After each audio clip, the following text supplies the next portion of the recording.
Okie dokie. Can you guys see my screen right here? Okay, cool.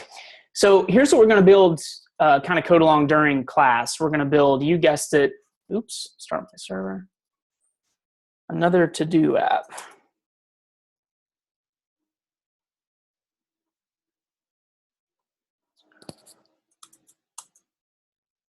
There we go. So 5 things to do. So it has a little bit more of a UI element than what we've been working on the past few units. But the idea is this. So we're going to have 5 hard-coded to-dos. We're not going to be wiring up a database this morning, so we don't have to worry about that. But we can add a new to-do. This is always my first go-to for a to-do, drink a beer. So we can add to-dos to our list. And then we can also get rid of to-dos. So after I drink a beer or after I take a nap, we can get them out of here. So this is our main view. This is kind of our root view. But we also have a second view in here for the archive. So if I want to see the to-dos that I've completed, this is an entirely different view that we're going to create, kind of a template that a template would be what we used in the previous unit with handlebars. So these are 2 entirely different views here, which is pretty slick. And notice that the page isn't refreshing. The browser actually does kind of recognize that we're going to like a different route or a different state of our application that incorporates a different view.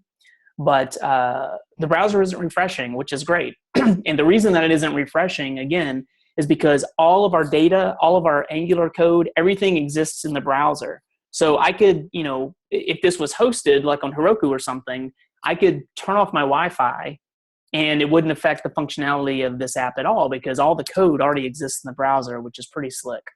So if you remember my awesome metaphor about TGI Fridays versus like, going to a Korean barbecue or something where they cook at the table, this would be the cooking at the table example of a web app.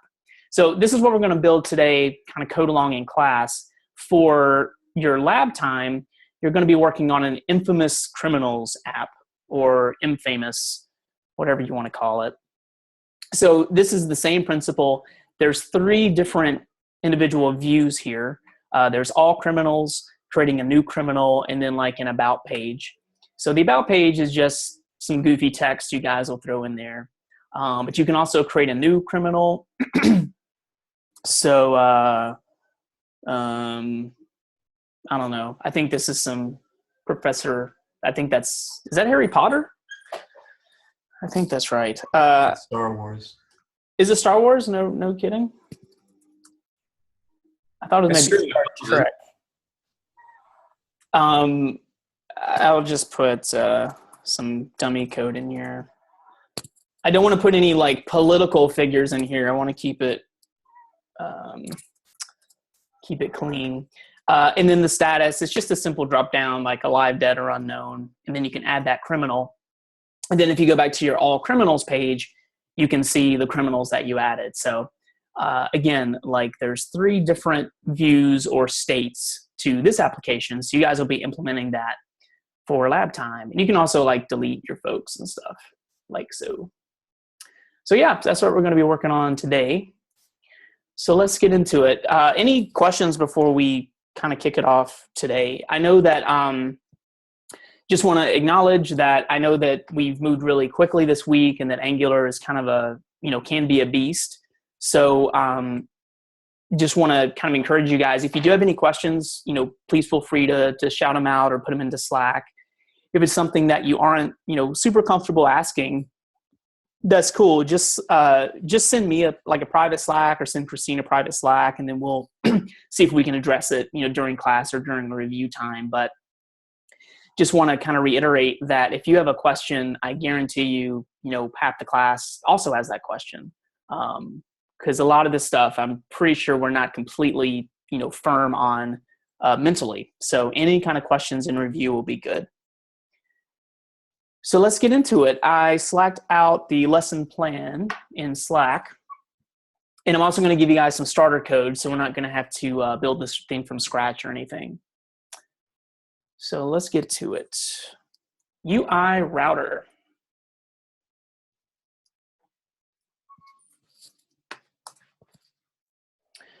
So kind of an intro to UI router, like I mentioned, we've been doing routing in the past, well, pretty much unit 2 is really big on routers. So we use the express, dot router to have different views for our 7 RESTful actions and such.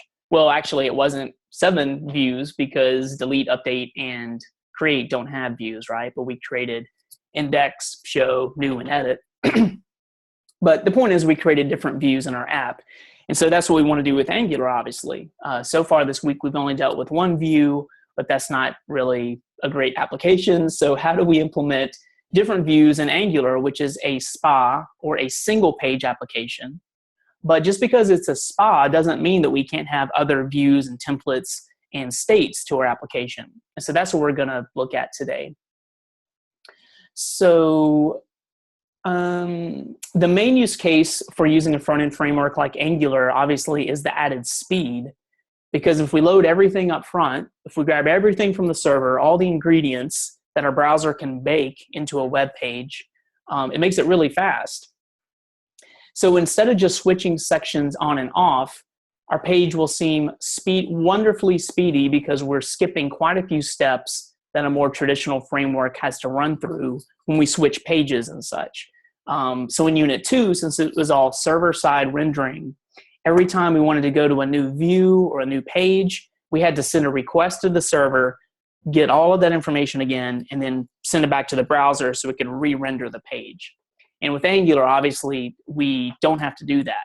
So today we're going to see how we can really take advantage of that beautiful SPA, single-page application framework, kind of the technology, the way it's meant to be used.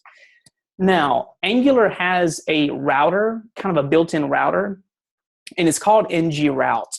I'll put this link into Slack. ng-route is cool, but it's a little janky, to be honest. So we're going to use something a little bit more robust. It's a pretty popular third-party library written for Angular called UI router, or user interface router. But there is a built-in router called ng-route that Angular has part of its library. And so if you want to read up on that, that link's in Slack. However, we're going to use this more powerful device today called UI router. And here's a link to UI router if you want to check it out. We're going to be injecting UI router into our Angular application. I don't even think yesterday, I think up to this point, we haven't officially done any dependency injection in Angular. So if you recall, when we first instantiate our Angular app, we do Angular.module and then give it a name, and then we put those square brackets, right? And that's where we inject our dependencies. So today, I think, is going to be the first time that we're actually going to see that in action. Any kind of third-party library that we're going to use, anything that doesn't come out of the core Angular code base, we're going to need to inject it. So today we're going to inject UI router because it's a third-party library. Other examples of things that we would inject, there's a really popular library called ng-animate, which gives you some really cool, like jQuery-esque animation features in Angular. That would be something that we would inject. For example, there's also like a Google Maps Angular library that helps bring Google Maps a little easier into your Angular application. So that would be a third-party library that we would need to inject into our Angular app because it's not kind of part of the core Angular code base. So on a high level, like anytime that we're going to add a script tag to our index.html to bring in some kind of third-party CDN or third-party piece of code, most of the time that's going to be an indication that we're going to have to inject something into our application. So today we're going to see an example of that with UI router. So let's do it. Let's work on our awesome to-do app. So there's about 7 steps to this app. And again, I'm going to give you some starter code so we don't have to start completely from scratch. That'll save us some time. Well, let's go through step 1. So to do this, let's go ahead and go online and get your starter code. So if you want to do a git pull upstream master, let me Slack out where you can find this starter code. So it's going to be in your Unit 3 folder, week 8, day 4, and I put it in student examples. And it's going to be called UI router lesson starter code. So let me select out this link.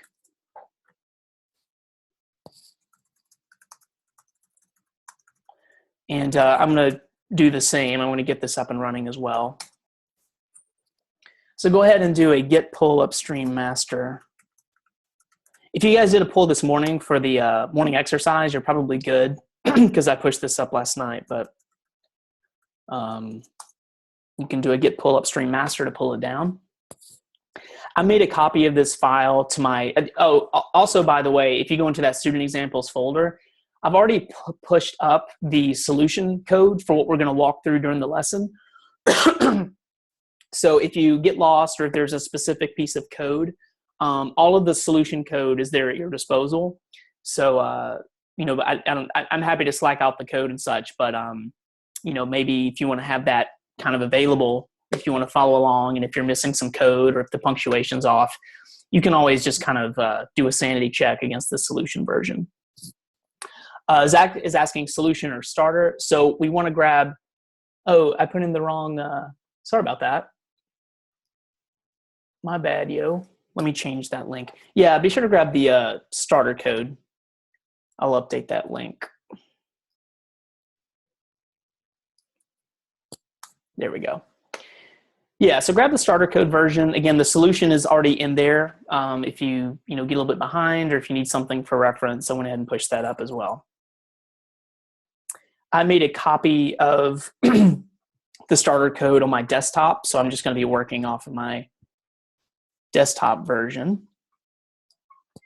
So I'll go ahead and open that up.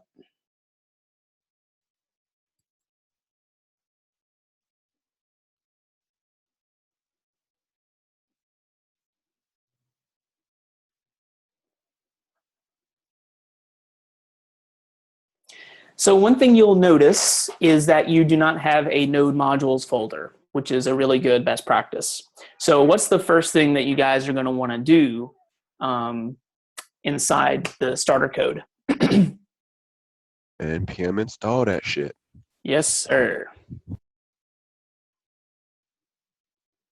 By the way, Sean, I know you're off camera. Are you still working on the mustache for November? Oh, I'm working on it. You are? All right. I have to check that out later. I look like a bum.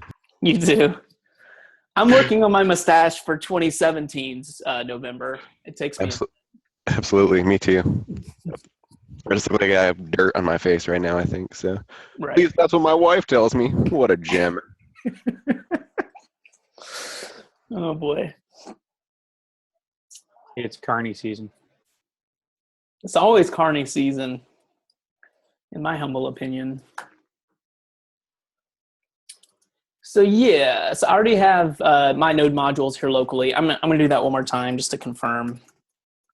So I had them locally, but I did not push them up to the GitHub repo because it's really not a best practice to do so. And I also created this git ignore file so I can not push the node modules to the repo.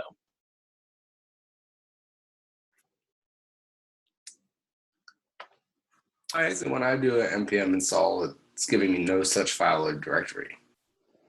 Are you seeing this package.json file? No, I'm not. No. Yes, I am. Okay. Yeah, if you're in that folder and you run npm install, because all that npm install does is it parses through the package.json and installs the dependencies. So are you sure you're in the correct directory? Yeah, I should. One sec. Okay. Yeah, if you want to share your screen, we can get you straightened out. With the rest of you guys, go ahead and npm install. Go ahead and open up the app in Atom, and we'll be ready for our first step. I got it going. Okay, good. Just taking a second to download whatever it's downloaded. Yeah, so we're only, I went ahead and gave you guys the starter code, but this is a pretty simple, it's just a Node and Express app, pretty much like I had you guys do on Tuesday when I had you guys create 4 Node Express apps. So again, we could have just opened up the index.html in our browser, and that's perfectly fine, but just in the spirit of having that Node Express backend, which is what you guys are going to need to do for your project 3. I just went ahead and put this on top of a Node server. So once you get into that folder, if you want to go ahead and do a nodemon server .js, and I'll put that into Slack.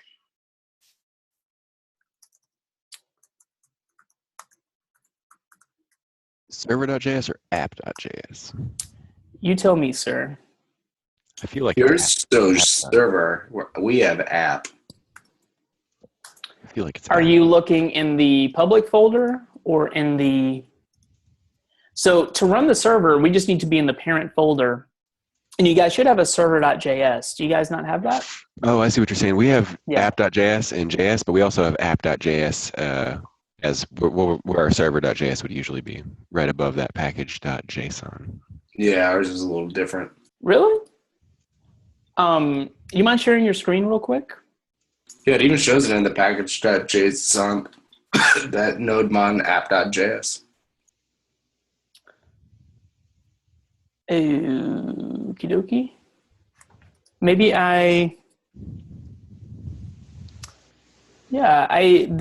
app I copied directly from what I pushed up. Do you mind sharing your? Let me stop my screen share. Do you mind sharing your screen, Sean? Show me what you're. Yeah, so right here. Okay, so that is the lab folder. So see how that says Angular UI router lab starter code? Let's Oh, make sure that we're in the router lesson starter code. indeed. Yeah. Yeah. So I created for today's lesson, I created a student labs folder and a student examples folder.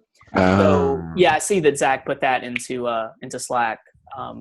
Yeah, sorry if that was confusing. I just wanted to keep like what we're doing kind of during the lesson separate from the student labs. So make Cool. sure that you're in the student examples folder. Sorry about. Yeah. No, that's cool.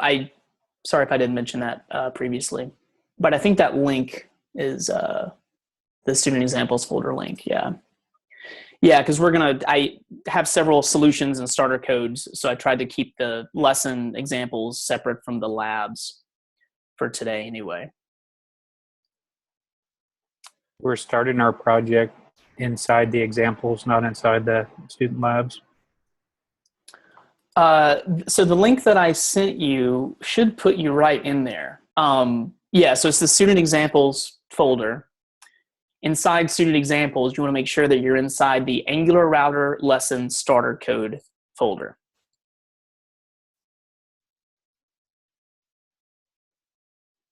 And it looks like the link that I put into Slack, the starter code, I updated it, but that does look like the correct link. Yes, Pedro, you will need to install Express, like we just mentioned. So you'll need to do an npm install, and that will install. We're only installing 2 things. We're installing Express and the path module, which is just a nice little helper module that helps, to specify the path that we're going to serve all of our front end from the public folder in this example app. But yeah. Yeah.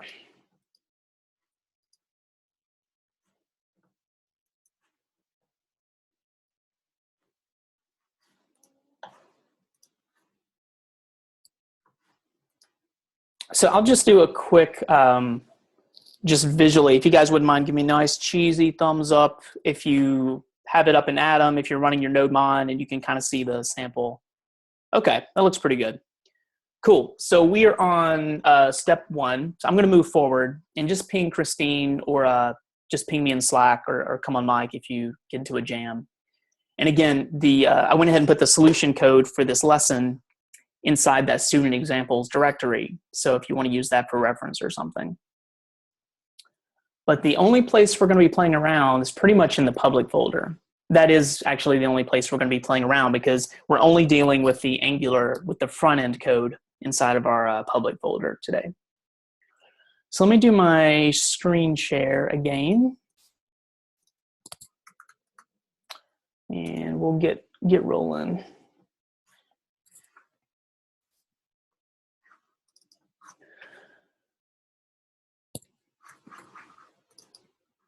Okay, so what you guys should be seeing, this looks very similar to the fully baked version, right?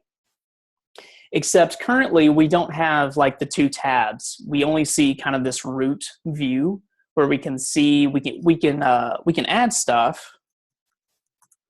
So that's already baked in. We don't have to worry about any of the like controller code or anything. And we can also get rid of to-dos. However, we can't see our completed to-dos. We can't see our archive. So that would require a different view template. And that's what we're going to be building today using UI Router. So we'll have two different views. That's kind of our goal for the lesson today. So the first thing we want to do is, since UI Router is a third-party library, it's not something that comes baked into the Angular code base. We're going to need to go out via CDN and grab that code. And so that code's right here in step 1. And I'll put this into Slack as well. So this is the CDN for UI Router. So if you grab that code, we're going to put that into our index.html page, and we're going to put that in the head.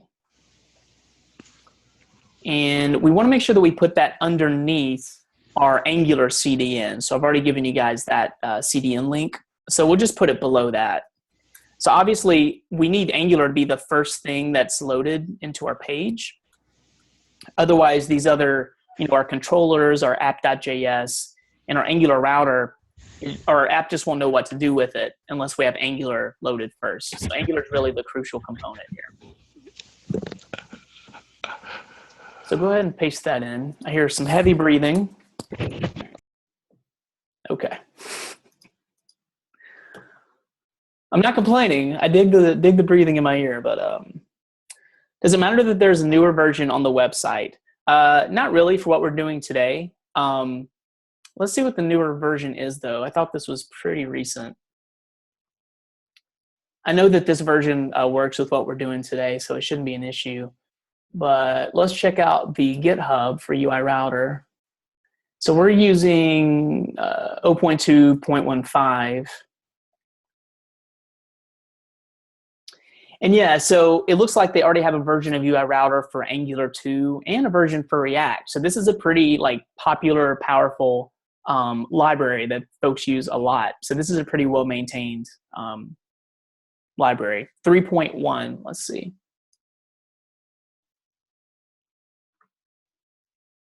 Uh, 0.3.1. We can put that in there. We can test it out. I do know that this 2.15, it does work. Actually, just in case there's any issues, I'm going to stick with what I know has been tested and works. But you're welcome to try that. I don't think there would be an issue. Screw it. Let's try it. So we'll just change this to 3.1. Let's just see what happens. If it breaks, we'll go back.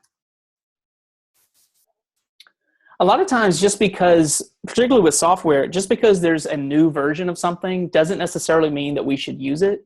Like a good case in point is the new Mac Sierra OS update. Well, I feel like in general, you see this all the time. People update their phone software and then they complain, my Snapchat isn't working or something, first world problems and such. But if the code works, it really, the latest and greatest version is not as important as the code actually working together. Because there may be a chance, if we had several dependencies, maybe the newest version of UI Router has not been tested with some other legacy version of some other module that we're using. So it's just something to consider. For this app, we're only using Angular and UI Router, so I don't anticipate there'll be any issues, but just a really important thing to be mindful of. Just because there's a new version of something doesn't necessarily mean that you want to use it. Particularly with node modules. So again, not this app necessarily, but if you go back to your project 2, we installed a lot of stuff. We installed Express, Morgan, Mongoose. We probably had 6 or 7 dependencies. And if you looked at what those modules depended on, I guarantee you that they depended on different versions of the same library, for example. if you looked at what their dependencies were. So sometimes just like blindly updating to some new version isn't necessarily like, the best move. So I would just proceed with caution. Okay. That being said, so cool. We just want to via CDN bring in this UI router code, and you could download this code as well locally if you wanted. You could put it into a file. It really doesn't matter. I mean, if I paste this into the browser, here's all the code for UI router. The same thing with Angular. I mean, I could paste this CDN into my browser like so. I mean, all this is a link to where it's hosted online. You could just like select all, grab this code, and dump it into a file locally. That's perfectly fine. Yeah, so it's just a link to where it's hosted online.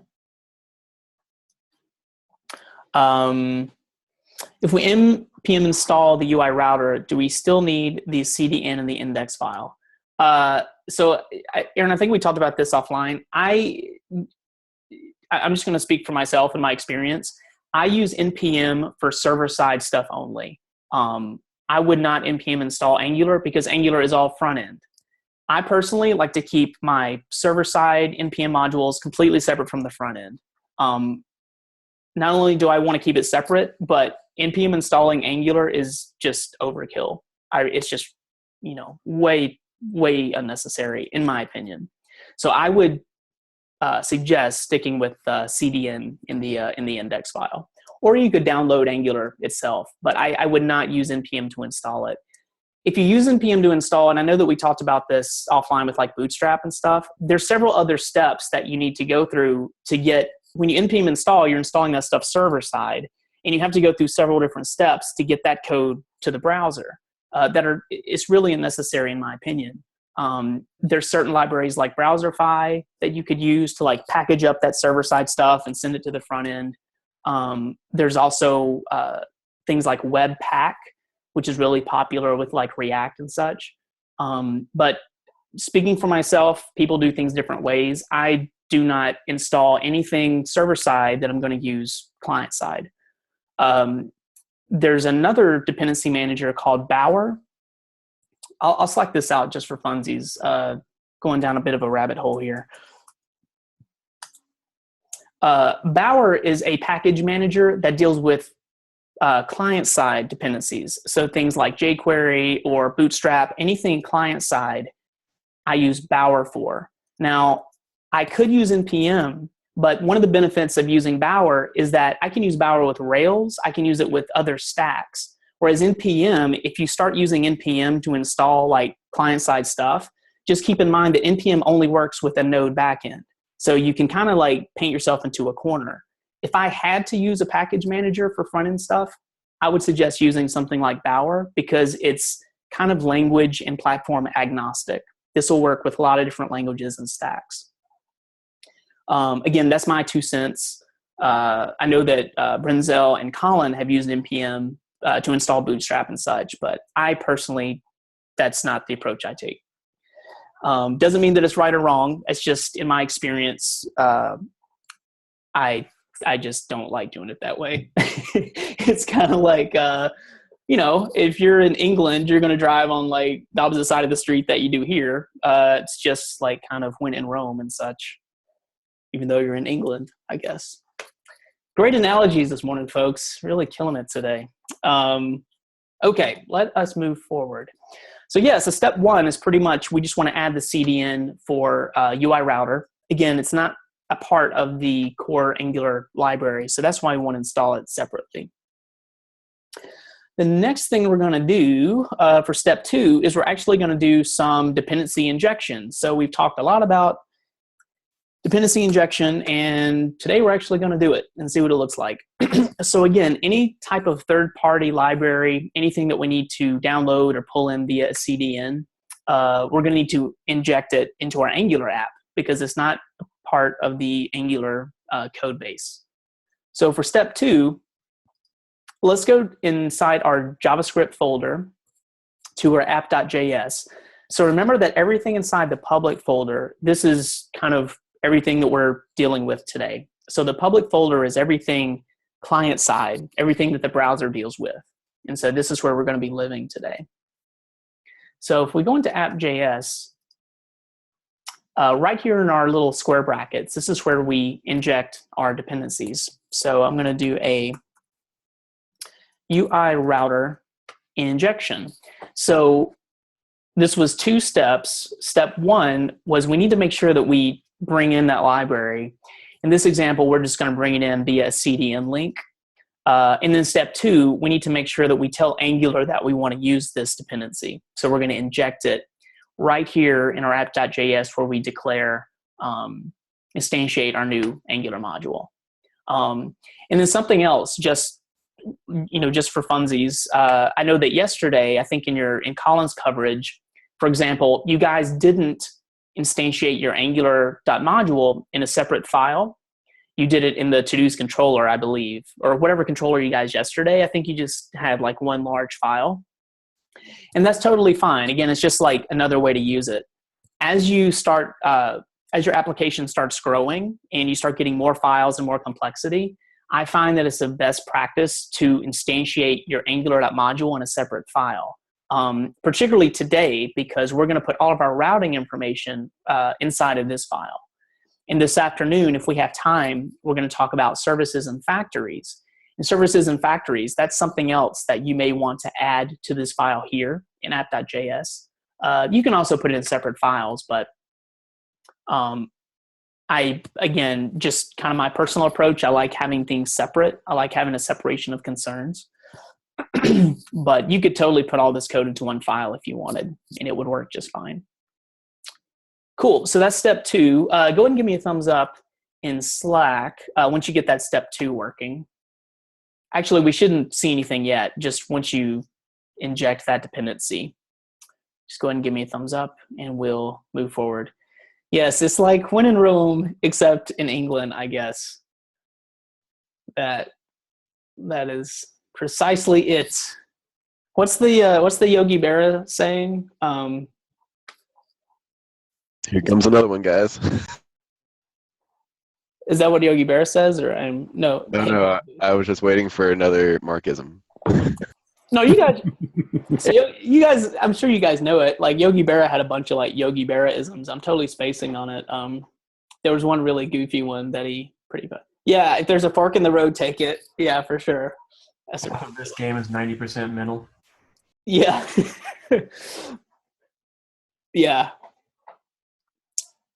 Yeah, we should build like a Yogi Berra-isms app. Actually, maybe we could do like Markisms and Yogi Berra, and you have to choose who said what. That'd be a lot of fun. Anywho, that's right. 60% of the time, it works every time. Okay. All right, we've got like 13 thumbs ups. Works for me. So let's move forward. Let's add a little bit more configuration to our app. So I'm going to put step 3 here in Slack. I think I skipped over. Yeah, so this is really important. I just want to point this out. So let me put this into Slack as well.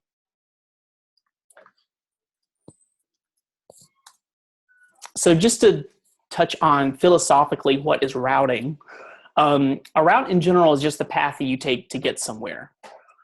It's not specific to web development, but it's one of those words that we've latched onto because it's a good description. So when you're changing the URL in your browser, when that location bar changes, you're on a new route. So whether you're going, sending like a post route, sending some data to the server, whether you're getting a new view, so far the route is just what we referred to as what we put in the URL. So our router just sets up which routes we want to exist and points our code where to make it happen. This means that our Angular app can simulate having multiple pages, even though we're not going to refresh our browser. And it's going to give us the ability to make more complex applications, which is awesome. So now we're going to actually add some routes and see how this thing works. One term that we're going to start using throughout the lesson is this idea of state.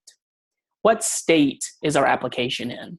Is my application in the state where I can see all my to-dos and add new to-dos? Is my app in a state where I can see my archived to-dos? So even more importantly than thinking about routes or the views, I want you guys to be mindful of this term called states. So what state is my application in?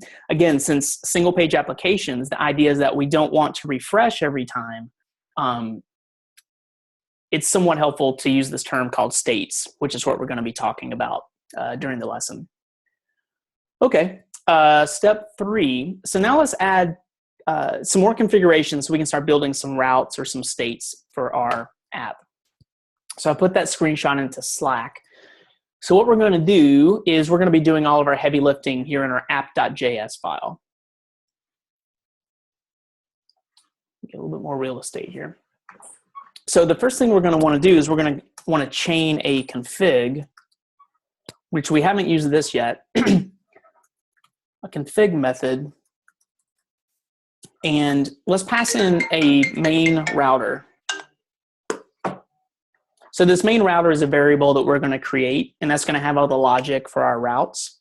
But right now, we're passing in UI router, and then we're going to do this .config, and Angular knows that we're about to configure something that has to do with this variable, this function, this variable function that we're going to create. So now that we just told config about this main router, let's actually create it. The first thing we're going to do, though, to inject this UI router is we're going to put in this line of code right here. Well, I'll go ahead and paste this in and we'll talk about what it's doing.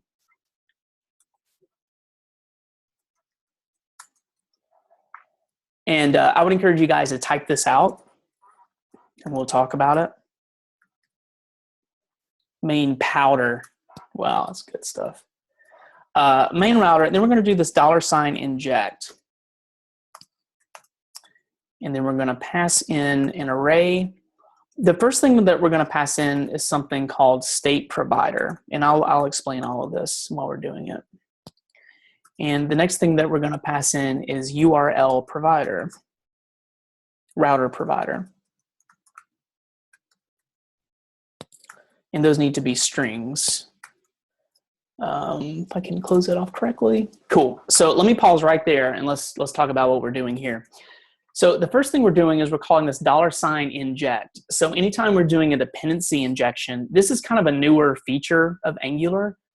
I've probably alluded to it a couple of times, but sometimes you had to jump through hoops because when you minified your Angular code and you send it to the browser, sometimes the variable names would get mixed up. Sometimes strings would be parsed incorrectly in the minification process. So there used to be a couple of like hoops and extra code that you had to write to alleviate that potential issue. Then Angular came up with this $inject. Yeah, let me make this larger. This $inject. So this is just kind of a safer way to make sure that Angular compiles your scripts correctly. Let me just quickly kind of give you an example of what I'm talking about. Let me go back to this Angular.js, the minified code. let me see if I can just kind of briefly give you guys an idea.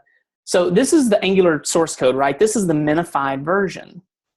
Now, if you don't have to like read this, right? The browser like can parse this and knows exactly what it's doing. But if you read through this source code, and again, this minified source code, this minified version of Angular is meant for the JavaScript for the browser. It's not meant for human readability, right? So when we minify code, we strip out white space. Also, to save precious space inside that file, when you minify something, it switches out variable names for very simple names and arguments like function C, A, var B. So you see how everything's been translated, like, B equals, so here's a for loop with B, B, B. So I guarantee you in the Angular code, this wasn't a loop that had B, or this wasn't a variable B, right? When we minify the code, the minification process, if this was variable, mark function, for example, when it's minified, it's just going to change it to the variable B because it takes up less space, right? And so if you do that throughout this entire file, it's going to save a lot of white space and a lot of like extra characters, so it makes your file smaller. Now, I can't really read this code, The browser can, but I can't really read it. Now, the issue with Angular is sometimes when you minify the code, what it's doing is it's inserting these, A, B, C type variables. It's replacing your variables for A, B, C for these more simple types of variables and arguments. Occasionally, the wires would get crossed. And occasionally, if I minified this code, Angular would, instead of state provider, it would just minify it to the letter A. And at some point, Angular would get confused and not know what A stands for. And so sometimes your code would break. So one way to alleviate that, Angular came up with this $inject. So this $inject kind of protects these types of dependency injections and our arguments, and it maintains the integrity so that Angular is more clear about what we're trying to do. In the past, again, we had to put a lot more code to make sure that the minification was clear and clean. But still, occasionally it just got a little confusing. So this $inject is just maintaining the integrity of kind of the libraries and modules that we're using. So that's all that's doing. Hope that's not super confusing. That's a whole nother interesting topic, but that's what we're doing when we do this inject. We're kind of protecting the integrity of these libraries. Now, state provider and URL router provider, these both come from the Angular source routing kind of functionality. So this is actually, we're borrowing this from the Angular ng route. This $state provider, $URL router provider, we already had that inside of Angular, and we're just borrowing that from the Angular library because we're going to use it in coordination with this UI router, which, again, UI router is a completely separate third-party thing that we're bringing into our app. However, we are going to borrow these small pieces of functionality here with UI router. Whew, that's a mouthful. So that's what we're doing there on line 6. Let's move forward to the next line, which should be a little bit more self-explanatory. So since we're inserting this main router as an argument on config, we just need to go ahead and instantiate our function. So I'm going to create a main router. Again, the way that I approach this, and kind of a best practice from the Google developers, just because it's cleaner and it reads better, is to use function declarations. So that's why I'm doing function main router as opposed to var, main router equals function. Again, both of these would work fine. It's just kind of a convention. Again, it's like driving on the left side of the road, in England. They're both going to work. This is just this is how Google suggests that you do it. So that's why I do it that way. And I do think it's a little bit cleaner at the end of the day. So that's why I do it that way. So we're injecting state provider and URL provider. So when we minify our code, this is going to maintain its integrity. We're also just going to need to put those into our main router as arguments because we're going to change some stuff to them here in a few steps. So let's go ahead and pass those in here. Like so. And then we'll have access to these as arguments down here inside of our function when we actually start creating our states and stuff. So this is where we should be. I'll give you guys just a second. Any questions? I know I just spit out a lot of jargon to you guys. Any questions about what we just did? A lot of this stuff is just from the documentation. You don't have to, know the insides and outs of this stuff. We're injecting UI router, which is a separate third-party library that plays nicely with Angular. And then we're going to borrow Angular's state provider functionality and URL router provider functionality. By the way, $ represents that this is some sort of service that Angular has. So Angular has a bunch of services at its disposal, and you guys actually used one of these yesterday. So in Slack, what service did you guys go over yesterday with Colin?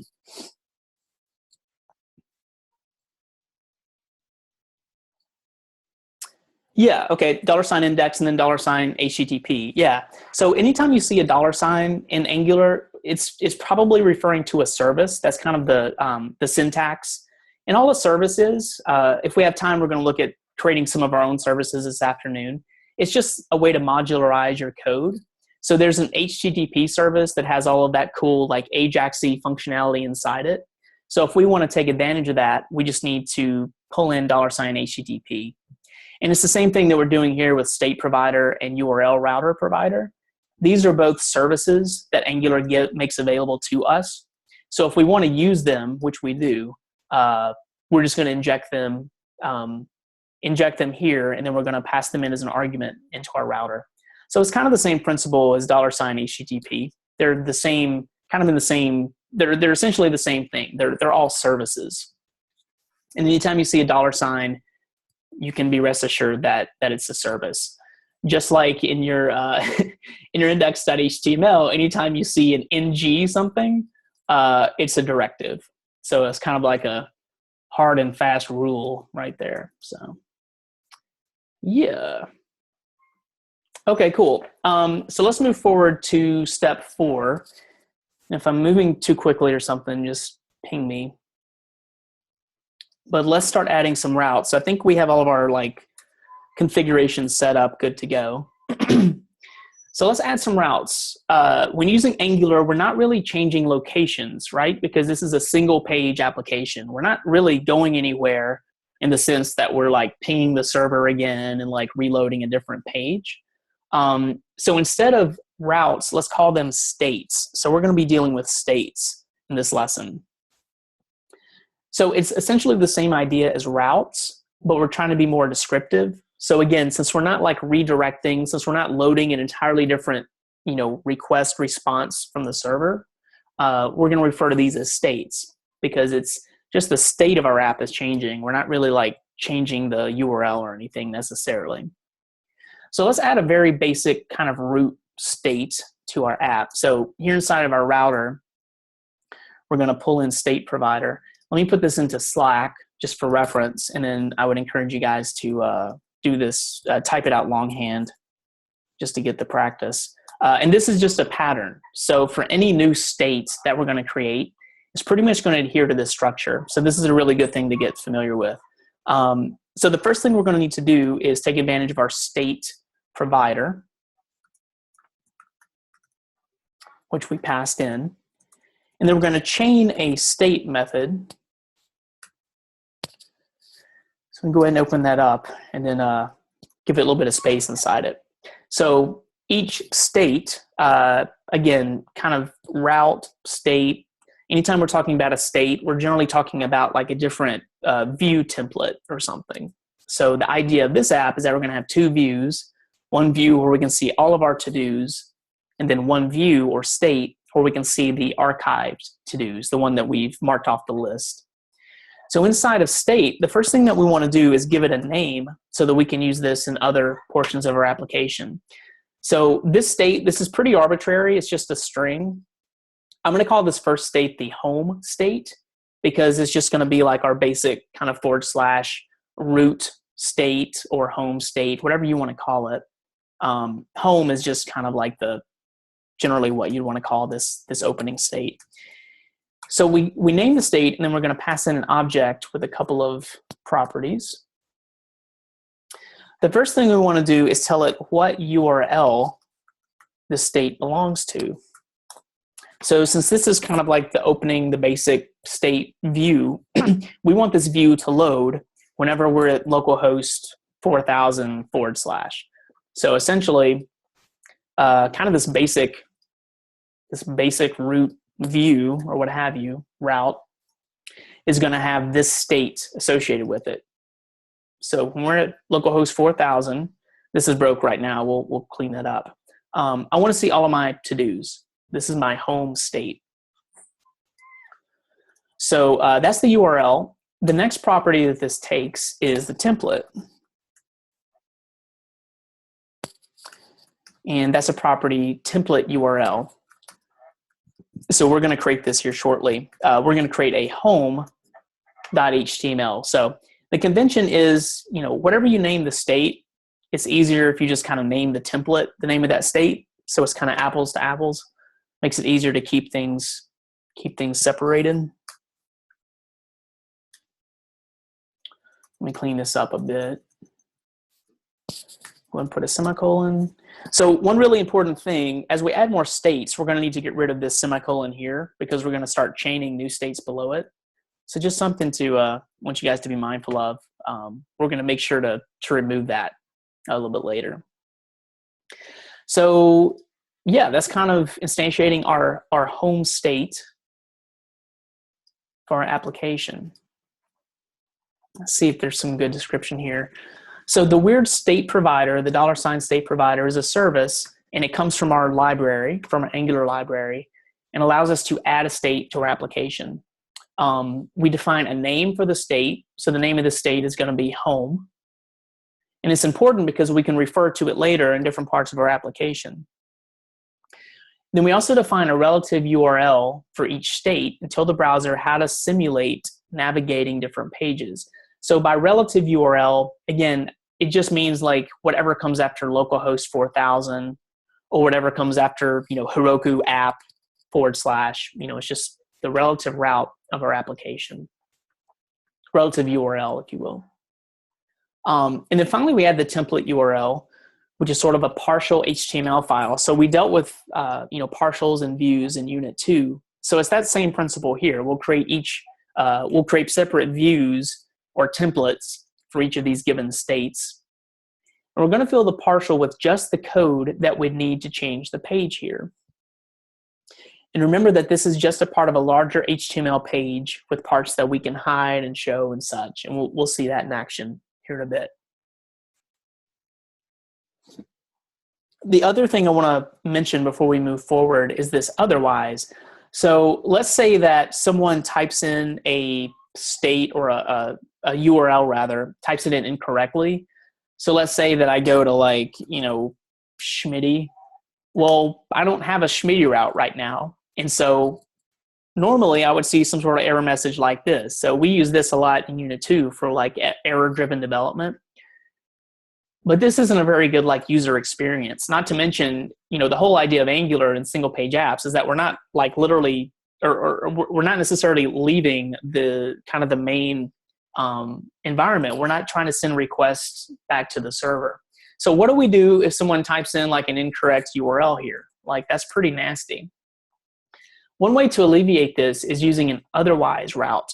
So if anyone puts in a route that we don't have specific code for, we want to kind of redirect, or we want to send the user somewhere else. So this otherwise route is a really handy feature.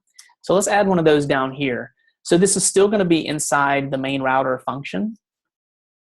And it's just one line of code. I'll put this into Slack. So right down here, if all else fails, if they put in some janky route that doesn't exist, I want to send them somewhere. So we'll use this URL router provider. So this is the other argument that we're passing in, and this is why we're going to use it. So if all else fails, send this janky user to my root route. Now maybe you want to send them to a sign-in page or a sign-up page or some other redirect page. But for us, for right now, if they put in some janky route, I'm just going to send them to the root route because they don't know what they're doing. So let's see if that is actually working for us. So now when I refresh, restart my server just to be safe. I think we should see this in action.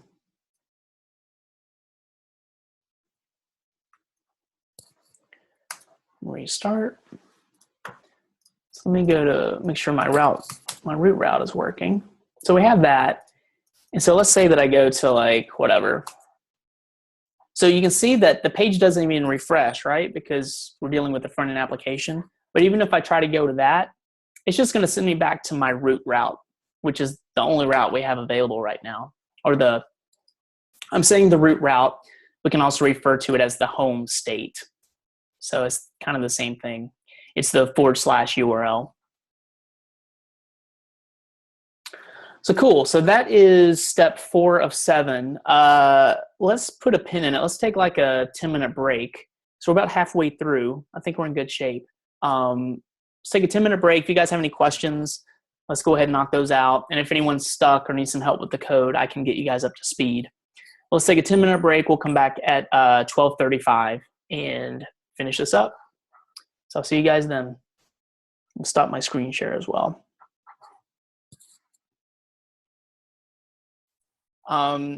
So previously on WDI Remote UI Router Edition, did anyone have any issues getting to our point? So right now we've gone through 4 steps. We're going to start on step 5 now. Does anybody have anything blow up, or does anyone need any help so far? So far, all that we've done is we've injected the UI Router third-party library into our app, and we've created a very basic home route. So that route's available to us. The next thing we're going to do is create a view for that route or that state. So keep me honest. I get into that habit of saying route versus state. Yeah, what's up?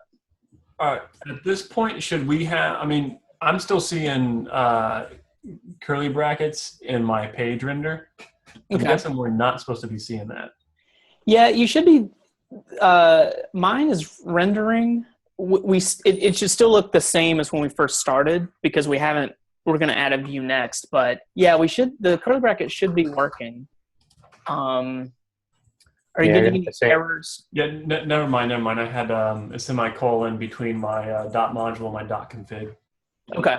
Is anyone else? Rachel's having curlies. Who? Give me a thumbs up in Slack on Rachel's message if you're getting curlies and you're not getting like a page rendering.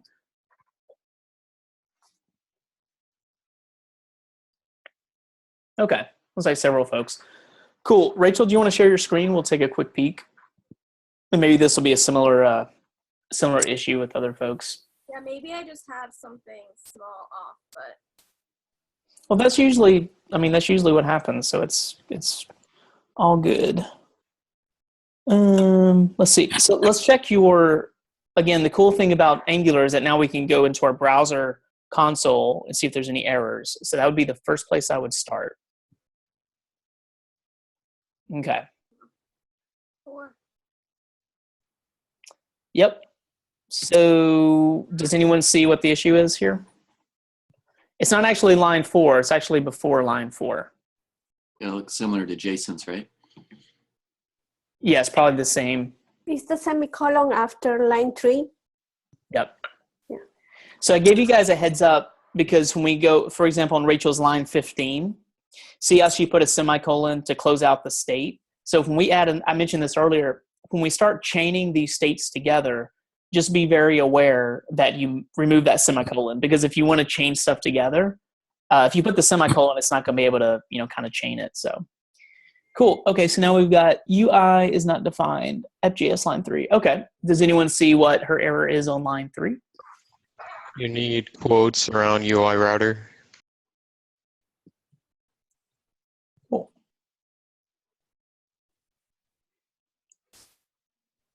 There you go. Thank you. You're welcome. Is anyone else still having issues, or was that maybe what some of the other folks were experiencing?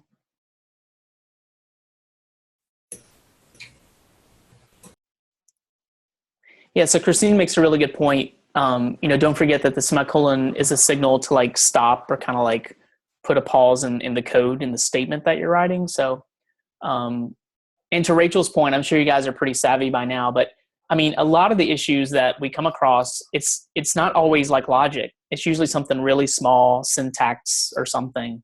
Another set of eyes is sometimes really helpful. It's like finding that needle in a haystack. So maybe just having someone else look at it, they'll find it like immediately, which is really helpful. And also the browser console, Angular, I find is really pretty decent about error messages. So now that we're not doing server side, we're doing client side rendering. You guys can use the browser console to debug, with console logs and such. So maybe that'll help our process. Okay, so we've created the route or the state. Excuse me.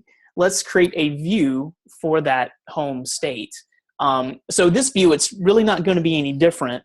But what we're going to do is we're going to pull some code out of our HTML file and put it into a partial. So we're going to actually dry up our code a little bit. And this will be similar to what we did in Unit 2, where we had different partials and views that we inserted into this thing right here. If you guys remember, actually we put 3 curlies around it because of the way that HTML parses our stuff. But remember that we, in Unit 2 with handlebars, we could create different templates and plug it into that body, the handlebars body tag within like that layout.hbs. So it's kind of a similar principle to what we're going to do here. It's just going to look a little bit different. It'll look a little bit more angular-y. So let me share my screen and let's go on to step 5. And I put this into Slack just right above that screenshot. So step 5, building a partial. So if we go over to our index.html and go down to the body, so essentially what we want to do to create a partial is, a little bit more room here. We want to rip out all of this all of the code inside of the main section. And there should be some comments that say like begin, add new to do. And then down here, this end show all to dos. We're going to rip all of this out and put it into a separate reusable partials file. So that's going to be our first step. So if you want to go ahead and rip that out, I'm just going to do a Command X. And we're going to put something in its place here in a second. And then I'm going to go to my command line. I'm going to keep my server running. I just did a Command T to open up a new tab so I can get to the prompt here. Make this a little larger. And so you can see it there in the README. I'm just going to touch a public /home.html file.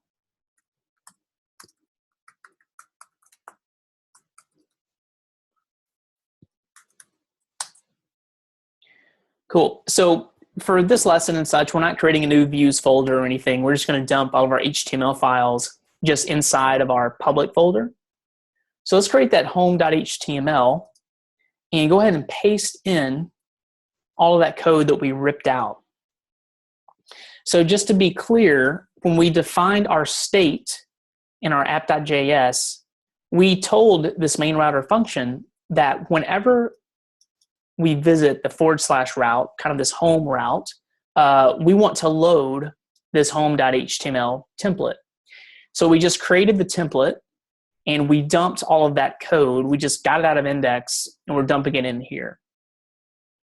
So the final piece of this puzzle is, again, similar to what we did with handlebars, where we would inject different templates and partials in the body, the handlebars body tag.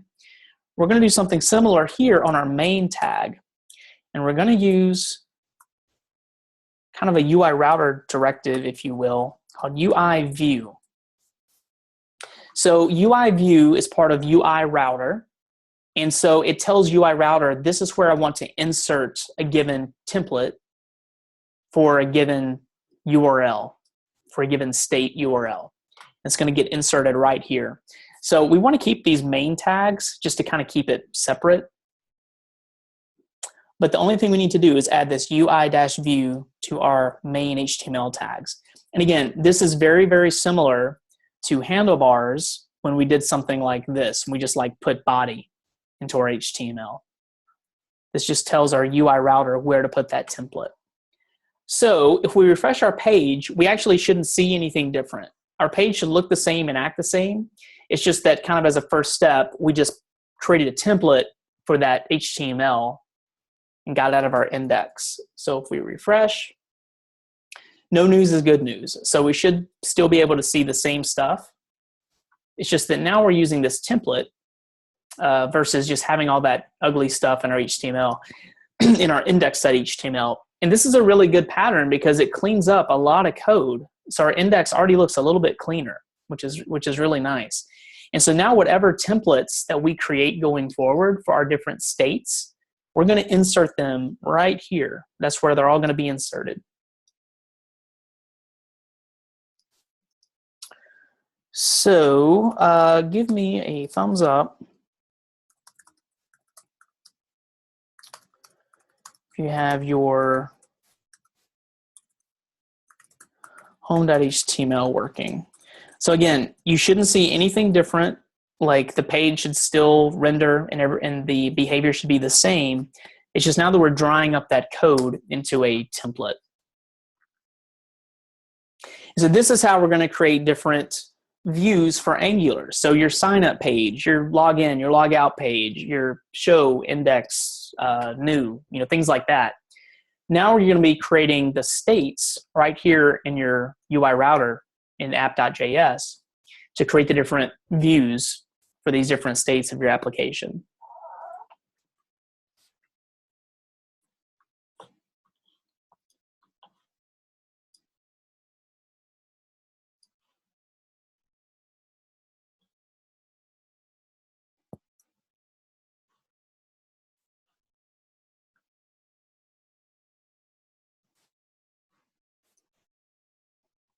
And just let me know if you're hitting any snags or anything, if anything's barfing at you, barfing on you, barking at you.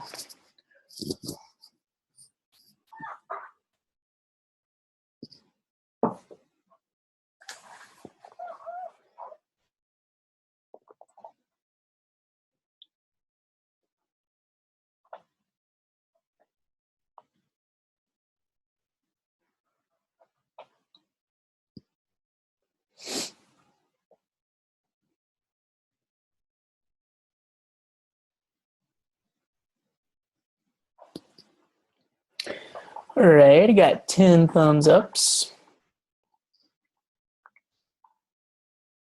Can we call those like, I don't know, hitchhiker emojis or something?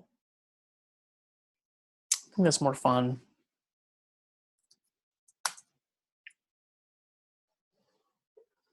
Or Fonzie emojis. Happy days, anyone?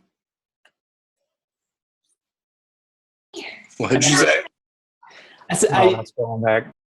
Yeah, I didn't see much of that show, but yeah, Fonzie on Happy Days, I'd do like the hey. I don't know if anyone watches Arrested Development, but Henry Winkler is pretty awesome on that show. Who played Fonzie back in the 70s on Happy Days. But I remember wearing Fonzie T-shirts when I was in elementary school. oh yeah, the Fonz. All right, so let's move forward. Let's add another route to our application, another state. So as we saw the fully baked version, we have a view where we can see all of the to-dos, and then we have another view called archive where we can see the ones that we've crossed off the list. So let's create a state route for that. So I'm going to go right in here and really just want to caution you guys again, if we're going to chain on other states to our state provider, we need to make sure that we get rid of that semicolon, right? So we saw that with Rachel's example earlier. If we're trying to chain stuff, we need to get rid of the semicolon. We'll add it at the end of this next state, but just make sure you kind of move that down the pipe. So we're going to create another state. So we'll open it up like that. I'll go ahead and put my semicolon right there. And state is going to take the first argument. Again, it's the name of the state. It's pretty arbitrary. We can name it whatever we want. However, you do want the state to match the name of your template. It's just kind of a good practice. So this one we're going to call archive. You could call this like, finished or done, whatever you wanted, but we'll call it archive. And then the second argument is an object. Close that off. Get up there. There we go. Okay. So the first property is going to be the URL that we want to hit. And for this one, we want to go to archive. So whenever we go to the relative path of / archive, we want to see this Angular view loaded. And then the template that we're going to create for this one is, what do you guys think the name of the template is going to be? Archive. Yep. Yeah. Archive.html. So again, a lot of this is the same pattern. For this given state, the name of the state is archive. Again, this is how we can reference this state throughout our application if we need to. The URL is going to be /archive, and then the name of our template is going to be archive. So dare I say that when you create a new state, it's going to be 3 of the same thing for the most part. So if you have like a login state, you probably want to reference it as login at /login, and then you're going to have a login.html. So, you want to have these 3 things match up, which makes your life a little bit easier. Cool. So we have that archive.html. Now let's create the partial for that. So we'll do another touch. We'll put this in the public folder. We're just dumping it in there. And archive.html. So go ahead and create that bad boy. And let me put kind of our next little finishing steps into Slack.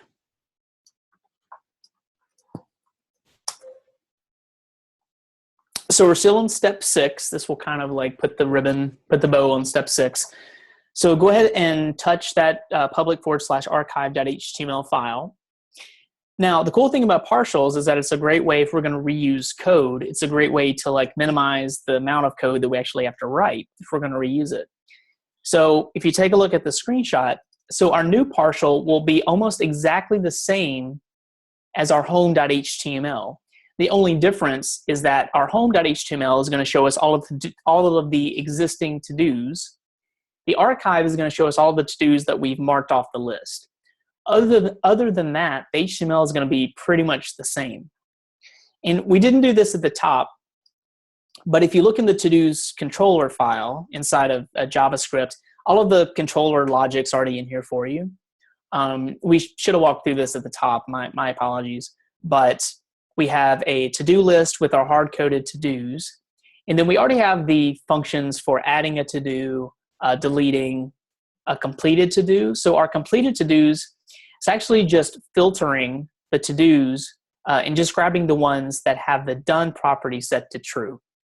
And then the remaining to-dos is going to be all of the to-dos that the done property is false, meaning that they haven't been completed. We still need to do them. So if you guys want to kind of kick the tires on that code.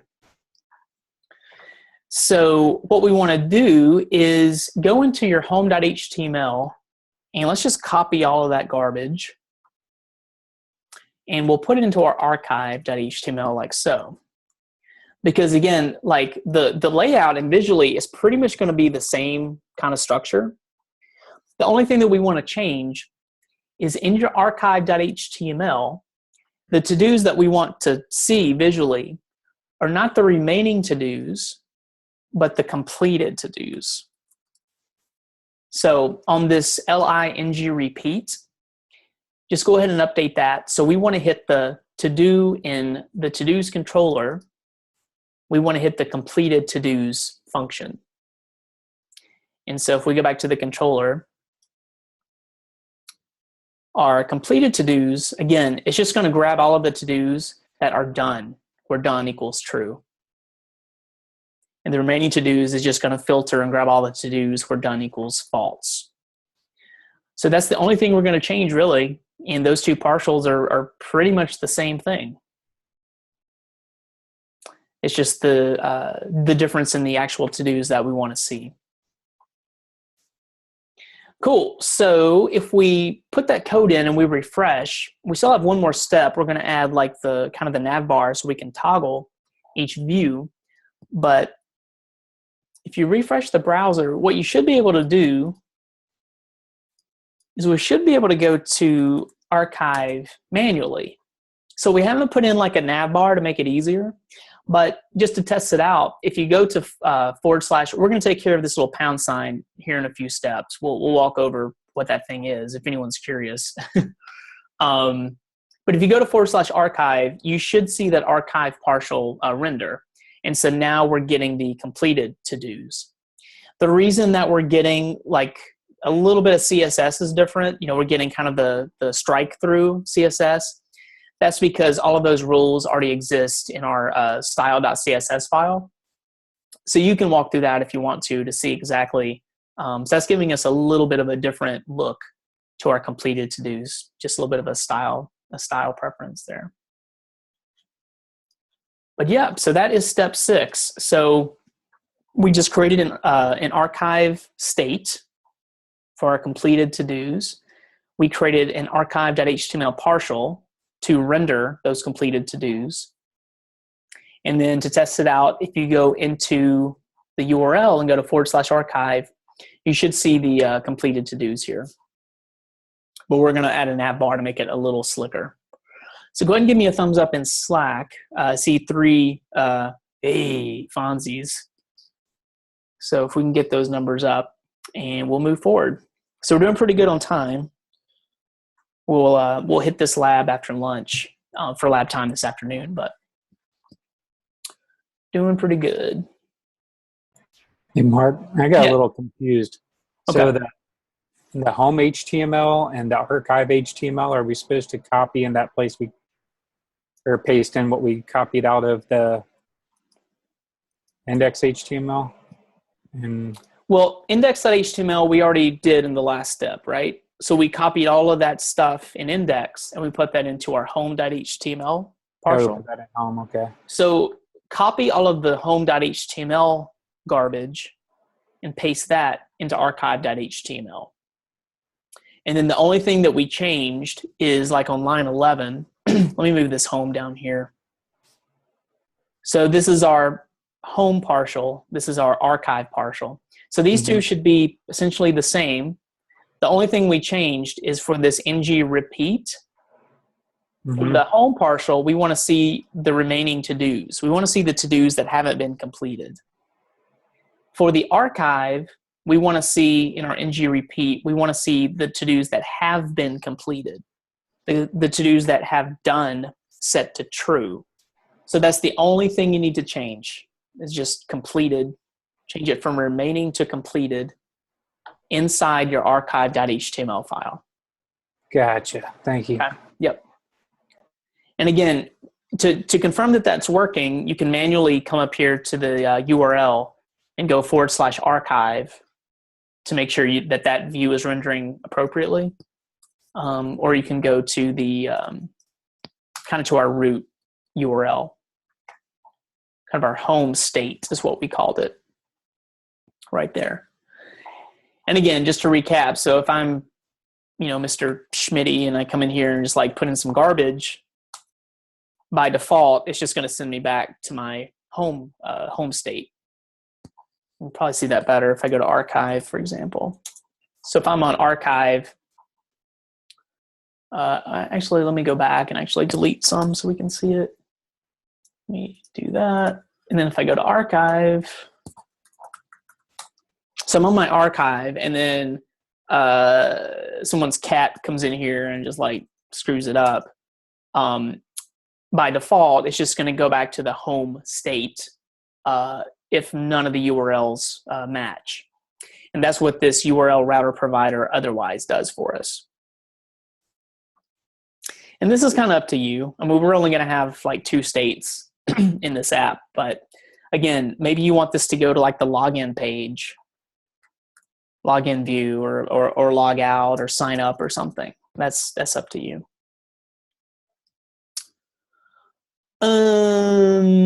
Zarella says, I don't see my completed ones. You have to complete one at least. In your archive, did you change it to completed to-dos? Yes. Yeah. So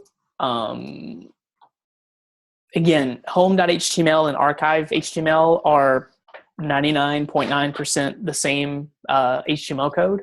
Yeah, I copied the same code and just changed completed on the li tag on the ng repeat. Yeah, that's right. And I don't see them. I mean, I see them disappear and I can go to the state or whatever you call it, but I just don't, it just doesn't show. Okay. Do you want to share your screen? We'll take a quick peek. Sure. Oh, I cannot share. Oh, because I'm sharing. Okay. Yeah, so we have one more step after this, and then I'm happy to come back and give you guys assistance. If stuff is still breaking. You have 0 complete. You have to complete at least one. I did. Like if I go here and just Okay, so that's different. We haven't talked about that. The X actually deletes the to-dos. The checkbox is like completed. Yeah. Okay, so then that probably works. Right. Damn it. Okay. I thought they both did the same thing. Wait, it's not doing anything. Yeah. So just try it one more time and see if it's. Okay, so I'm just gonna refresh. Okay.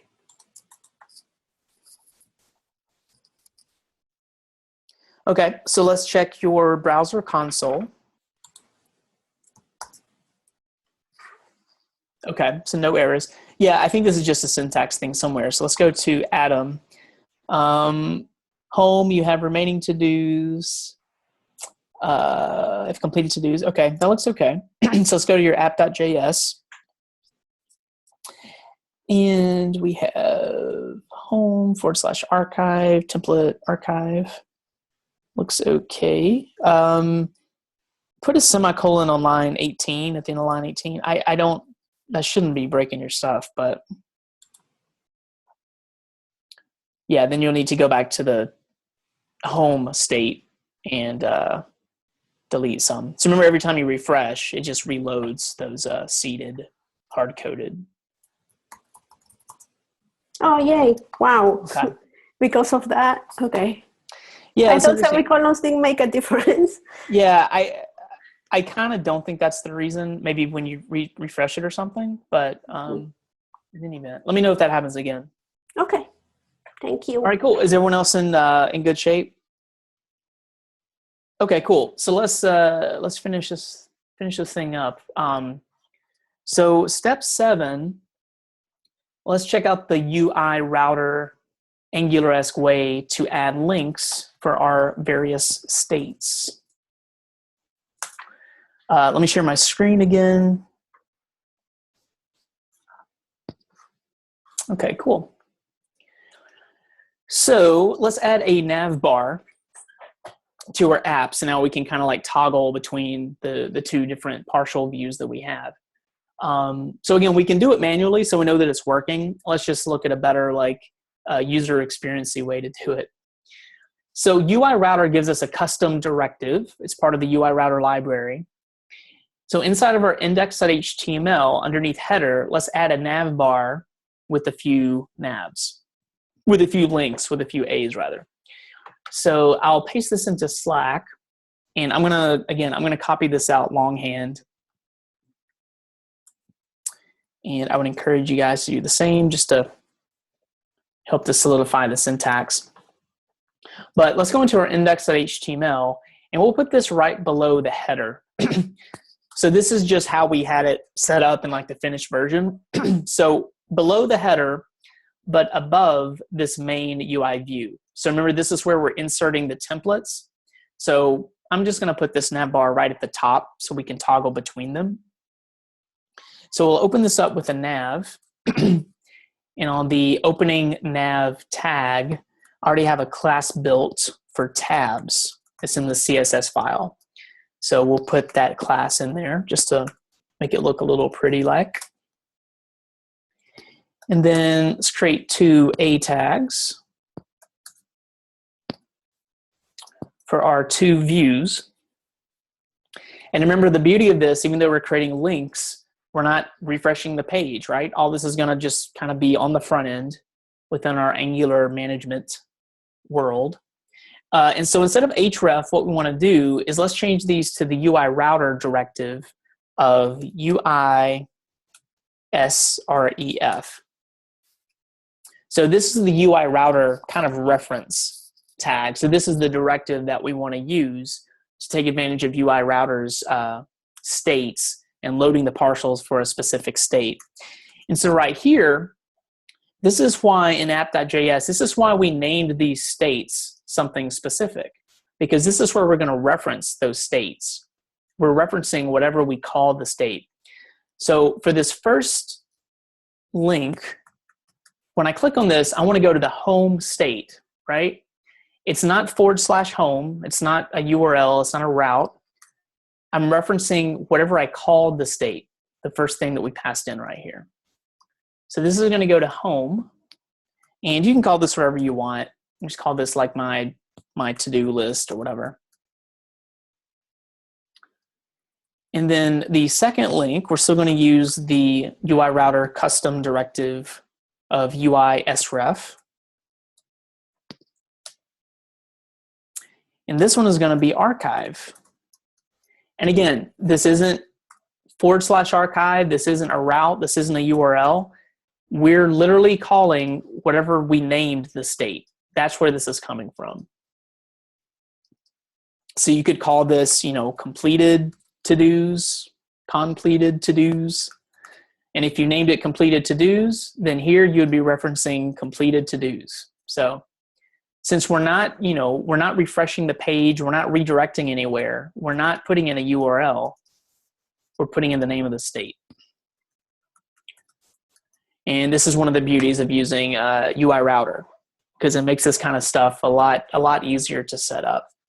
And here, we can call this archives or completed to-dos, whatever you want to call it.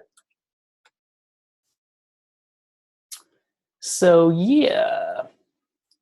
So let me refresh and let's see if that's working appropriately. Cool, so when I refresh my page, so you should have 2 tabs here. So my to-do list and then the archives. So if I knock off a couple of these to-dos and I go to my archives tab, again, the beauty of Angular, we're not hitting the server, we're not refreshing the page, it's merely just loading the state. So we're loading our archive state when we click there. We can go back to to-do list, we can go back and forth. So this is pretty cool. I mean, this is really fast too. So remember in like Unit 2, if we had a nav bar and we wanted to go to a new view, we would click on something and it would like send a request, and it took a little time to rebake that new page. And here with Angular, we can load up these views super fast. Really all speedy like.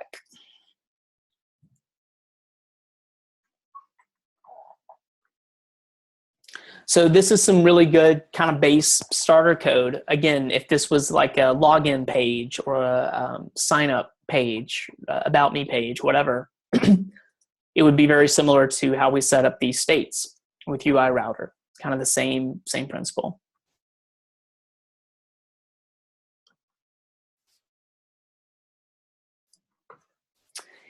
And just a couple other little polish things here. I'll put this into Slack. So let's clean this up just a little bit. So right now we can hit click on the tabs, but we don't really have like an active tab. We don't really know what tab we're actually on inside of our app. So a good kind of design practice is like to make a tab active. If you so if I'm on my to-do list or archives, just by looking at it, I don't know what state I'm on. The only way I can tell is if I like look at the URL, which I don't really want to do. So let's add just a little bit more code to make these kind of active, the one that we're currently on. So to do that, we're just going to add a little bit more code to our links in here. And this is another UI router directive. And this is going to be a UI sref active directive. And then I already have an active CSS rule. And we're going to put that on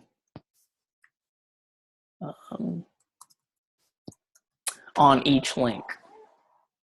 So whichever one we're currently viewing, whichever state we're currently on, then that tab should be highlighted. It should be active. So let's confirm that that's working correctly. So if I refresh, so now when I'm on to-do list, it makes a little bit more sense, right? It's kind of highlighted. And then my archives, when I'm on that, it'll be highlighted as well. Cool. So again, that's another UI router custom directive that comes with the library. So we can use that to add a little bit more clarity to our tabs.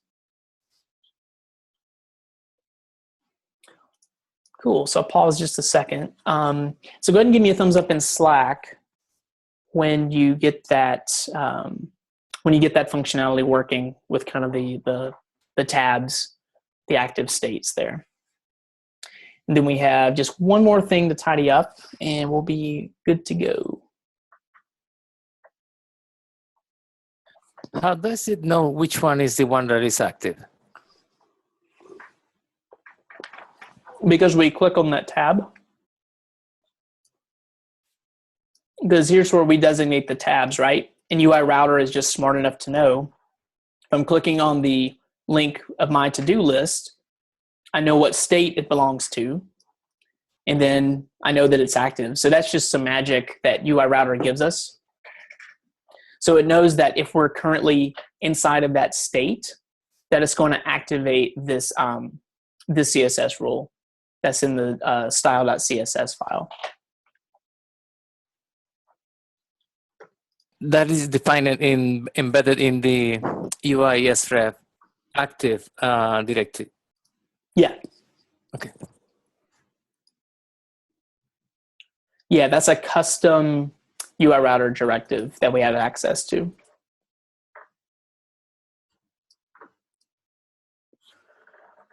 Cool. I have a couple of thumbs ups.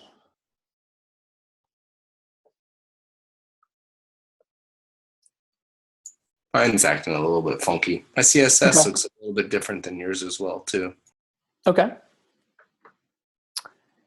Do you want to share your deal? Yeah, sure. Let me unshare mine. Sorry. Okay. Yeah, go for it.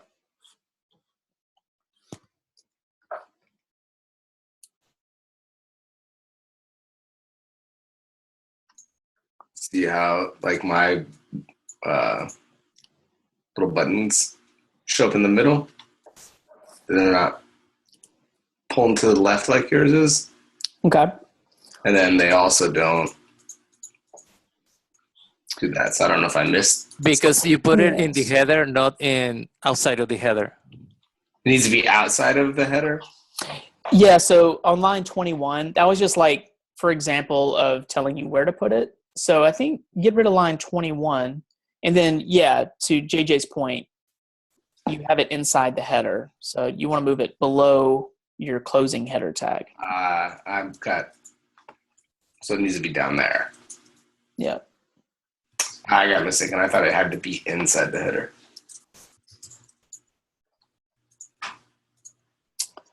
Cool. Also, the CSS changed. Weird. All right, whatever. Yeah, looks good. Cool. Thank you. You're welcome. Okay, so looks like we have 12 thumbs up. Is anyone else having any issues? Everyone's good? Okay, so let's put the last piece of the puzzle together. So if you guys have noticed, there's that little hash in the URL. Has anyone noticed that, or has that been bugging anyone? Is that just driving anyone bonkers? Yes. Drives me crazy. So let's get rid of that thing. Now, the reason that we see that in the first place is because since we're dealing with Angular, a single page application, and we're not dealing with history and such, because we're not refreshing the page, right? We're just going to different states within that same kind of user experience, if you will. So browsers have a difficult time understanding if they can't keep track of your history, which they can't inside of a stateless application like we're building.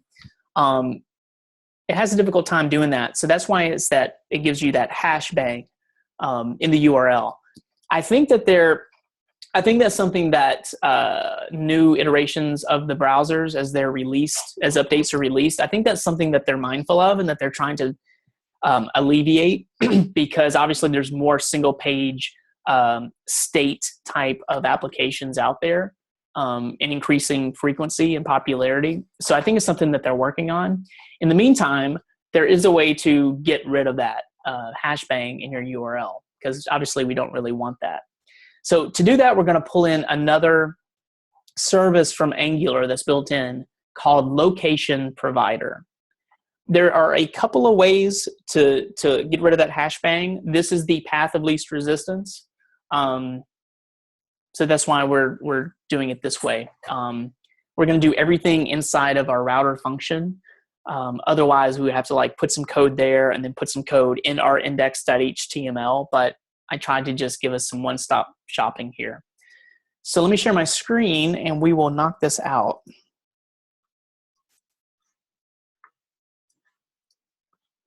So the first thing we want to do is inject our location provider right here at our $inject. So let's put that service into our app.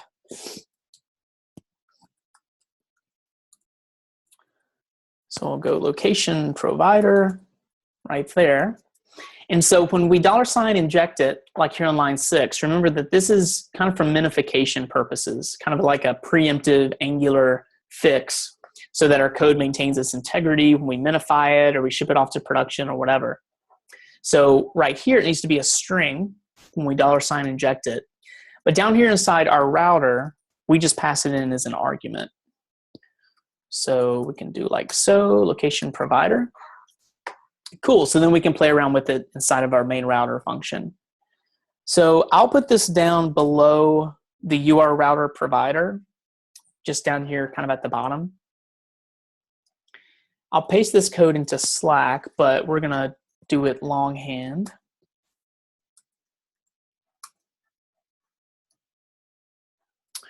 So we'll bring in location provider. And then we're going to grab a method of location provider called HTML5 mode. And we're going to configure our HTML5 mode. So this is going to take two properties. The first thing we're going to do is we're going to tell our application that we are using HTML5 mode. So this is something HTML5 can accommodate getting rid of that hash bang, but it doesn't do that unless we kind of like flip the switch for that feature. So again, this is something that that newer browsers and the new like kind of W3 HTML standards, it's something that they're mindful of, and that eventually I think that this won't even be necessary. But right now we need to tell our app that we want to use HTML5 mode. So we're going to enable it. And then the next thing we need to do is a require base and set that to false. Now, previously, we would need to do this in 2 steps. We would need to add this location provider, HTML5 mode. And then the second piece of that is that we would have to go up here into like our HTML tag and put something like, you know, a base attribute and make that equal to like a root route or something. So there were like 2 steps that were required to make our browser recognize like, oh, this is a, you know, a single page app that deals with states and not routes. But we don't have to do that.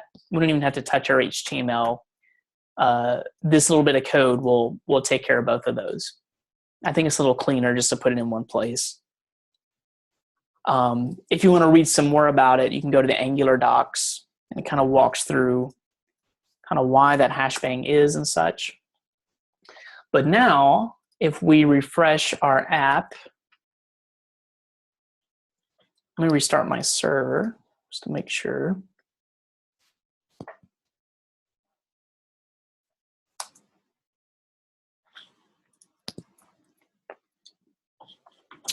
So I probably have a semicolon somewhere. Got that. Got my comma there. Looks okay. Did I misspell anything? Okay, let's try that again.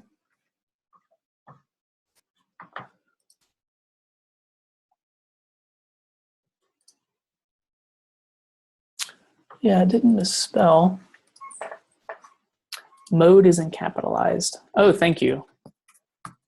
Yeah, it doesn't even know what method I'm grabbing. There we go. Yeah, thanks for that. So yeah, so now we have a nice clean URL. It's pretty sweet. And we can knock off some to-dos, and then we go to archives. And so now we see that nice clean URL going to our archive state. So that's just a nice kind of fix for that, get rid of that hash bang.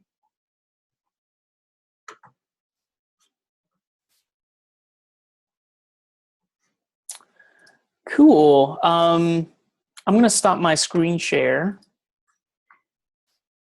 And then go ahead in Slack and give me a hey Fonzie when you get rid of your hashbang.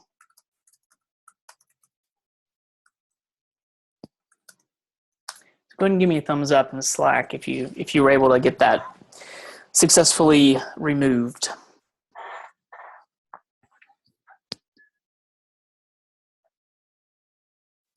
I see a couple of Coach Eric's. That's nice. Oh, that's amazing. Got a Fonzie in there. I'm actually surprised there's not like a Fonzie emoji. Pretty sweet.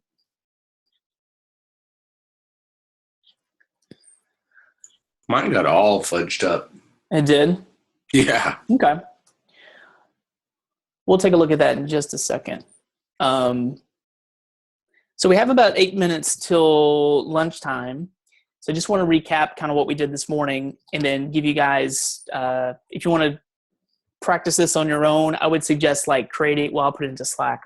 Like maybe see if you can create an about me state just with a simple like template that has like about me or your contact info or whatever, just to get some practice. See if you can add another state to this application. It's pretty much the same song and dance that we just went through. You'll need to create a template. You'll need to create a state. And I would try to name the state about me, name the template about me.html, and name the URL /about me. Then you'd probably want to add that state, a link to your little nav bar that we created. So if you want to do that for the next, 7 or so minutes before lunch, just to get a little bit of practice. But hopefully you guys see the value of what we did this morning, because again, so far with Angular, we've only dealt with one view. And so this is the process for your project 3s, how you're going to incorporate other views and other templates and pages into your app. So it's pretty cool feature. And I have a lab again. We'll just kick that off in the afternoon. So if you guys want to work on that lab during lab time, have a lab to reinforce this stuff. And also after lunch, we're going to go over custom directives, which when you guys were presenting your project 2s, there were a couple of times that we probably mentioned like, oh, that would have been cool to implement in Angular or whatever. And custom directives, which we'll look at this afternoon, is one of the specific things that we were talking about that would be a really good thing to implement. So we're going to walk through that this afternoon. Actually, I can show you really quickly what we're going to build. It's a Cards Against Humanity app. So I can load that up real quick, Black. And then I'll dismiss you guys for lunch or lab time or whatever you guys want to do. So let me share my screen one more time.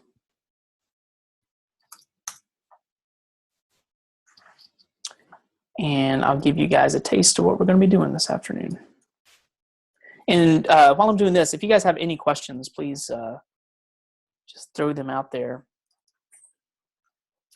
But to kind of whet your appetite for this afternoon, make sure I'm in here. Okay.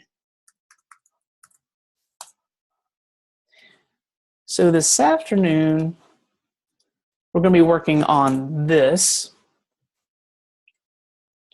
Cards Against Assembly. So for example, I know that Jason, first one that comes to mind, he created an app that had this idea of like cards, separate components, reusable components in his application. This is a pretty popular, increasingly common pattern in apps. If you think about Facebook, each item in the news feed could be considered like kind of a little component because they all share similar properties and layout. So this is something that we can do in Angular using custom directives. So we're going to see what that's like this afternoon, but we're going to build something like this. And I really feel like Angular custom directives, it's kind of a gateway drug, if you will, to more robust React, the React framework and library, and even Angular 2, because they deal with this idea of web components, which is kind of like the next evolution of development, I think.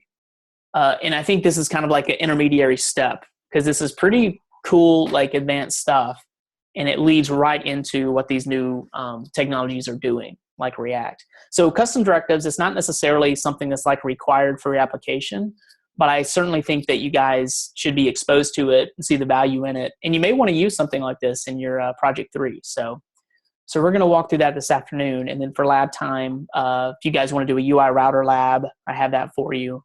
Or you can play around with this custom directives. So you guys will have kind of a choose your own adventure this afternoon. One very, very last thing I'm going to mention, and then I'll let you guys go. We haven't talked about this yet, but there's a really cool, so your Mac has kind of a built-in basic server called Python Simple Server. Has anyone heard of Python Simple Server before? So sometimes, for example, I could load up this index page just by clicking on index.html and opening it up. But sometimes with Angular, or if you're dealing with an app that needs to hit like a backend or something, if it needs some sort of really simple basic server and you don't want to run like NodeMon or a Node app, you can run, I'll Slack it out. And this is a server that all of you guys have locally. So this comes kind of built on your Mac. So for example, if you cd into a folder that has an index.html file, you can run python-m simple server. And by default, I think it runs on 8080. Or you can designate a port that you want it to run it on. This is a really like quick and dirty way to get like a basic index.html page up and running. We've been dealing with like, Node and Express this week. So that's a solution that's built into your app. But really quickly, I wanted to show you guys this. This is kind of fun. There's also an NPM module called HTTP server. And you can install this globally on your machine. And so instead of, using like Python Simple Server or creating a Node app, you can just do HTTP-server and it will load up the index page that you are playing around with. Now, that's all fine and good, but here's the really cool thing that I want to point out to you guys.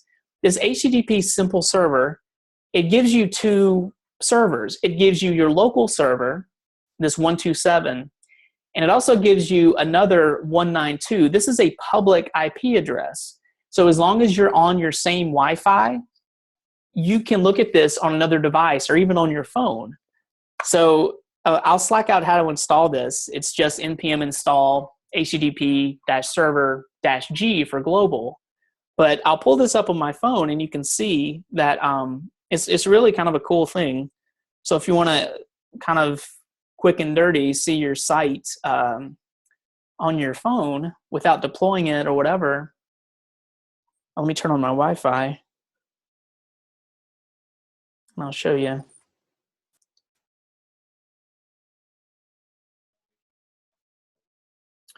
I think that's the right port. I'll put this into Slack while it's loading.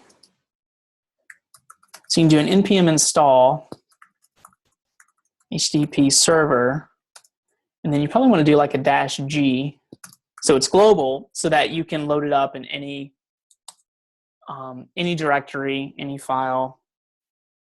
Let me refresh my thing here.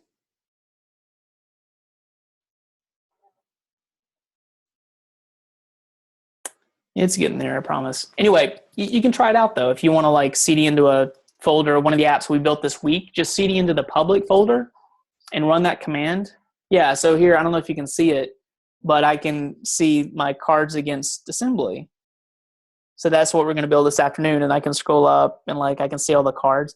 It's not really, the app, isn't really built for like a mobile device, but yeah, but this is deployed, or this is serving off of this 192.168.146 port 8080. So it gives you kind of like your local host port, local host server. Then it also kind of deploys it, or serves it rather, publicly on as long as you're on the same Wi-Fi, so you can check it out. So anyway, maybe you guys will geek out on that. I think it's kind of fun. Let me stop my screen share. What is the web page with the Python stuff? Yeah, let me put that into Slack. Other than that, I'm happy to stick around if anyone needs to kind of finish up their UI router stuff if you're having any issues. Otherwise, have a great lunch, and we'll see you guys back at 2:30. And Thursday, folks, you have outcome.